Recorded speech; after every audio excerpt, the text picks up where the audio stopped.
Na začiatok zaspievame hymnu Slovenskej republiky. Na Tatro sa blízka. Nech sa páči, povstaňte, spievame. Nech sa páči. Ja si neželám byť publikovaná. Môžete snímať ich poslancov, ale mňa nie. Mám výhradu voči tomu. Nesúhlasím s zverejňovaním. Na Tatro sa blízka. Spievajte.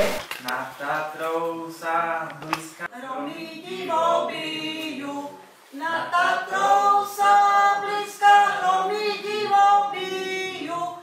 Zastavme ich, bratia, keď sa oni stratia, Slováci ožijú. Druhú slovu, prosím. To Slovensko naše doťahle dospalo, to Slovensko naše dospalo.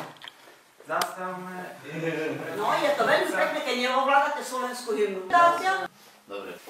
Vážení budúci poslanci, čiže sľubujem na svoju česť a svedomie, že budeme riadne plniť svoje povinnosti, ochraňovať záujmy obce a Slovenskej republiky, Ústavu Slovenskej republiky, ústavné zákony a ostatné všeobecné záväzné právne predpisy.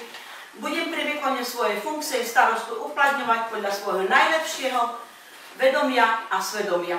Sľubujem.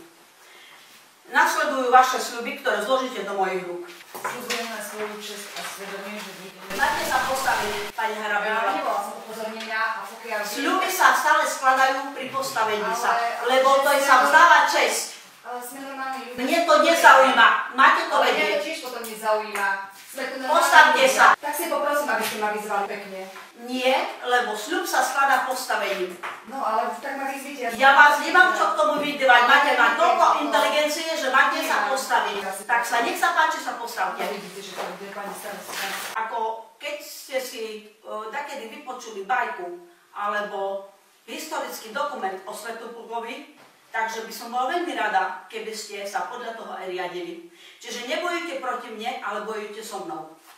Momentálne zatiaľ je to tak, že Nedostal si slovo. zatiaľ sme všetci ticho a štýl jednania starostky je taký, že vyzerá to opačne.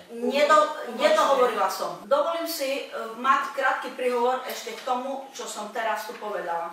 Medzi tým si určite medzi sebou zapisovateľa, ktorý bude zapisnicu vyhotovovať. Keďže sme sa na zapisovateľi nedohodli, bude to pani Hrabinová. My sme sa dohodli. Ale ja určujem, kto je zapisovateľ. A vy, toto, čo tu bolo, môžete sa zverejniť, lebo vás dám na políciu a na súd.